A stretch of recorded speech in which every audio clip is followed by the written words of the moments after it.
Hello children, in today's activity I'll stick these ice cubes with this thread, and for this I just simply need some ice cubes, normal tap water in a container, salt and a thread.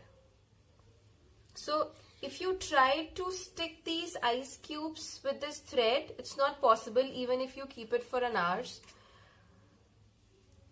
So let's do it. Place these ice cubes into this water. Place this thread on it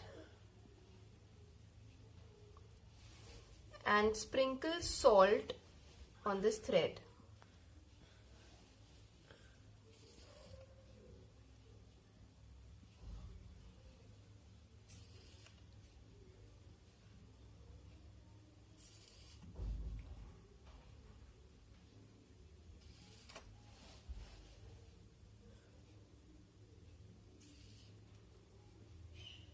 And leave this setup as it is for around 1 minute. Now after 1 minute, take out slowly. See, it's almost thick with this ice.